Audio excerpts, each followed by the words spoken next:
Robin Salcroix. Merci Madame la Présidente, chers collègues, bonjour à tous. Effectivement, quelques éléments de réaction en retour aux propos de M. Bellamiti. Effectivement, nous sommes fiers d'être une métropole qui construit du logement social, y compris à Nantes où nous atteignons près de 28% de logements sociaux. Et finalement, les propos qui sont tenus par M. Bellamiti, mais plus globalement par l'ensemble du camp conservateur, disent beaucoup de la vision du logement social qu'ont certains. Il faut rappeler, je crois, ici, en tout cas sur les bancs de la gauche, notre fierté du modèle du logement social français, qui permet aujourd'hui à 70% de nos compatriotes, y compris à Nantes et sa métropole, de pouvoir prétendre au logement social. Parce que nous sommes de ceux qui pensons que le logement social ne doit pas être réservé à une population d'ultra-précaires, au risque justement de nourrir les logiques d'exclusion et de ghettoisation que vous êtes vous-même les premiers à dénoncer. Nous sommes fiers d'être de cette majorité qui pense que le logement social doit permettre à ceux qui font la ville, à ceux qui font la métropole d'y vivre, à ses aides-soignantes, à ses caissières et caissiers, à ses employés, à ses ouvriers. Et nous sommes de ceux, effectivement, qui sommes fiers et qui disons que le logement social n'est pas un problème, c'est justement une des solutions pour relever les défis d'aujourd'hui et de demain. Et Monsieur Bellamiti, vous vous demandez ce qui s'est passé et qu'est-ce qui a changé entre 2014 et 2025 ?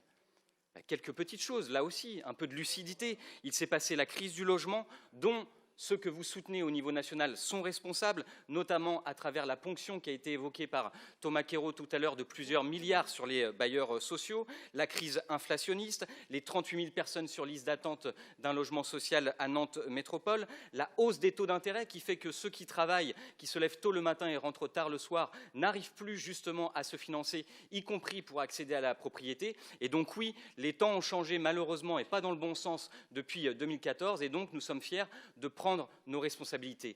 Et ensuite, et pour terminer, pour répondre à M. Richard, à M. Bainvel, une contre-vérité répétée 10 fois restera une contre-vérité, et notamment sur le terrain des chiffres. Vous nous expliquez que l'encadrement des loyers n'aurait produit aucun effet, notamment dans les villes où il est mis en œuvre, y compris sous direction d'un adjoint communiste comme à Paris. Eh bien, cela est faux. Il y a eu des effets. Demandez aux locataires qui ont bénéficié en moyenne d'une économie et d'un retour en pouvoir d'achat depuis l'encadrement des loyers de 768 € par an.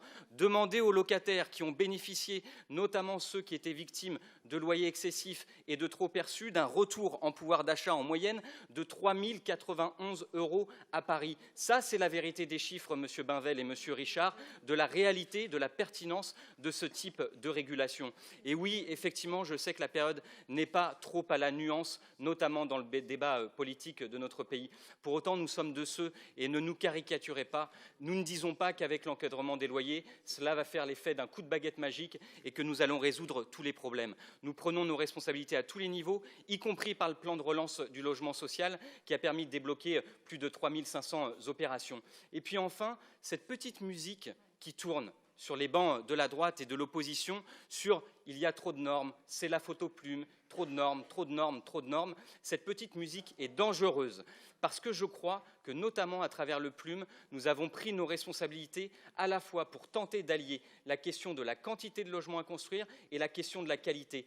Parlez-en avec les maires, y compris de l'opposition, qui sont confrontés avec les impacts du changement climatique, au bouleversement du cycle de l'eau, au phénomène de ruissellement et d'inondation. Donc oui, moi je suis fier de cette majorité qui a intégré dans son plume un coefficient de biotope, qui met dans son plume la question de l'intégration et de la gestion des eaux pluviales à la parcelle, justement pour changer la fabrique de la ville et affronter les défis d'aujourd'hui et de demain. Alors oui, mes chers collègues de la droite et de l'opposition, nous sommes effectivement sur un affrontement de projets, de sociétés, et je crois que les Nantaises et les Nantais, les habitants de notre métropole, seront heureux de voir ce qui nous sépare en la matière. Merci.